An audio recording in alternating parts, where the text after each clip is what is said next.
Hello दोस्तों, स्वागत है एक बार फिर से आप सभी का आपका अपने चैनल वीके ऑनलाइन क्लास में। आज की इस वीडियो में हम लोग बात करेंगे दोस्तों 20 महत्वपूर्ण प्रश्नों पर, जो कि है भारतीय संविधान एवं राज्य व्यवस्था से। ये हमारा वीडियो नंबर 3 है दोस्तों।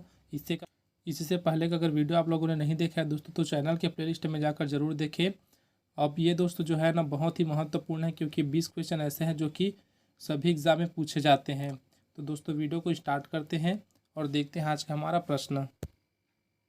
पहला प्रश्न है, उपराष्ट्रपति पद की अर्हता के संबंध में निम्न में से क्या सही नहीं है।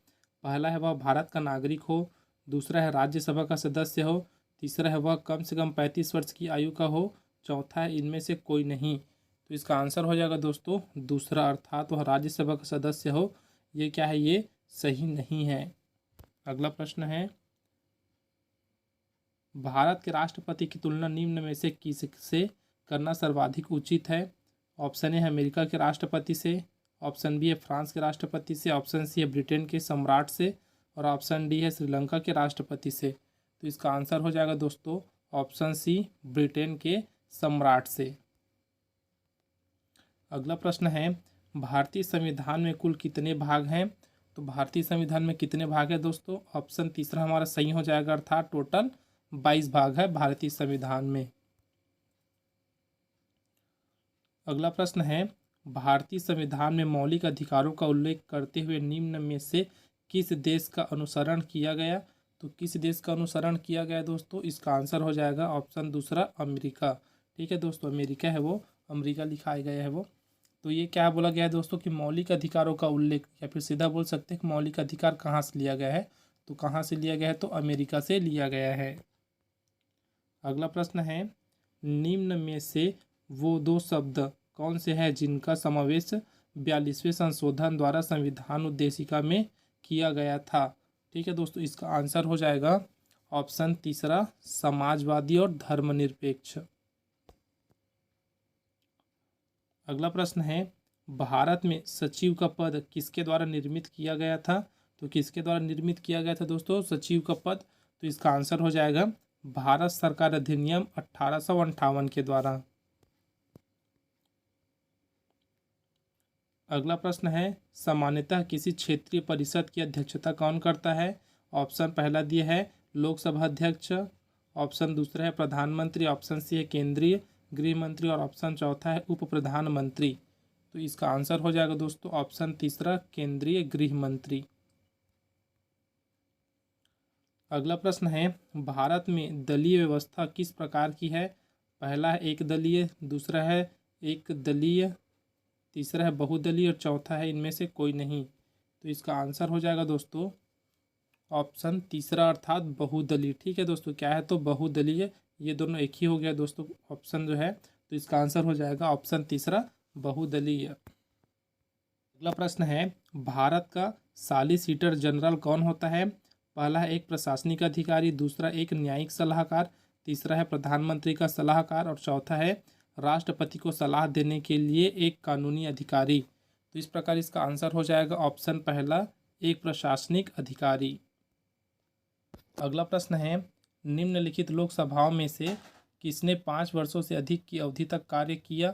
पहला है चौथी, दूसरा है पाँचवीं, तीसरा है छठी, चौथा है आठवीं। तो इस प्रकार इसका आंसर हो जाएगा दोस्तों ऑप्शन दूसरा, पाँचवीं।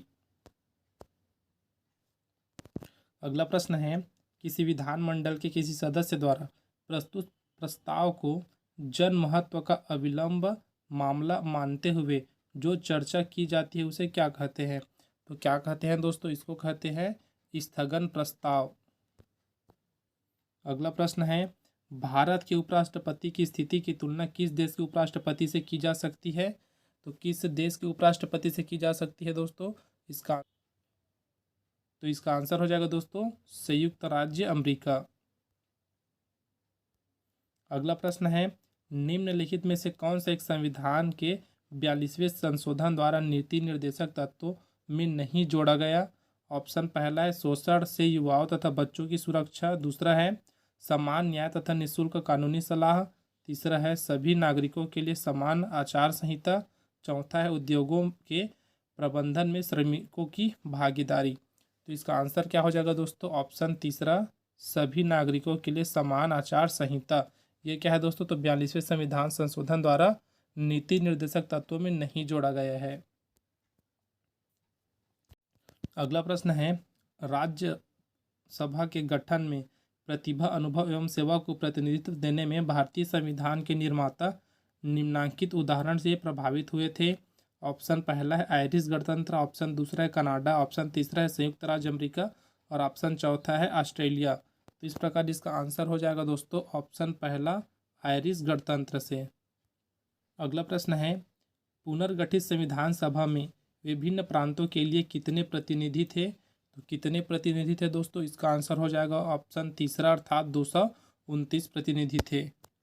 अगला प्रश्न देखते हैं, क्या है दोस्तों? मोस्ट इम्पॉर्टेंट क्वेश्चन है, भारतीय संविधान की प्रस्तावना के विषय में निम्न में से कौन सा सही क्रम है? तो कौन सा सही क्रम है दोस्तों, किसके अनुसार? तो भारतीय संविधान की प्रस्तावना के अनुसार। तो इसका आंसर हो जाएगा दोस्तों ऑप्शन चौथा, सार्वभौम, सत्ता संपन्न, समाजवादी, धर्मनिरपेक्ष, जनवादी, गणतंत्र। इस प्रकार हमारा जो चौथा ऑप्शन है दोस्तों ये क्या हो जाएगा? सही हो जाएगा। अगला प्रश्न है, क्षेत्रीय परिषदों का गठन किसके द्वारा किया जाता है? तो किसके द्वारा किया जाता है दोस्तों? इसका आंसर हो जाएगा ऑप्शन पहला, राष्ट्रपति के द्वारा। अगला प्रश्न है, निम्न में से कौन सा राज्य नीति निर्देशक तत्वों के सिद्धांत में शामिल नहीं है? कौन सा नहीं है दोस्तों? तो इसका आंसर है सूचना का अधिकार। अगला प्रश्न है, राज्य का उच्चतम विधि निम्न में से कौन सा होता है? तो कौन सा होता है दोस्तों? इसका आंसर हो जाएगा ऑप्शन दूसरा, एडवोकेट जनरल। आज का अंतिम प्रश्न देखते हैं दोस्तों, निम्नलिखित में से कौन सा सदस्य न होते हुए भी संसद के किसी भी सदन की कार्यवाही में हिस्सा ले सकता है मत देने का अधिकार के बिना? तो इस प्रकार इसका आंसर क्या हो जाएगा दोस्तों? तो चौथा हमारा इसका आंसर हो जाएगा महान्यायवादी। तो आज की वीडियो में बस इतने ही दोस्तों। आशा करता हूँ वीडियो आपको अच्छा लगा होगा। वीडियो अच्छा लगा हो, हेल्पफुल लगा हो तो वीडियो को ज़रूर लाइक करें, साथ ही अपने दोस्तों में शेयर ज़रूर करें। अब मिलते हैं दोस्तों अगले वीडियो में। इस वीडियो में बने रहने के लिए आप सबका बहुत बहुत धन्यवाद।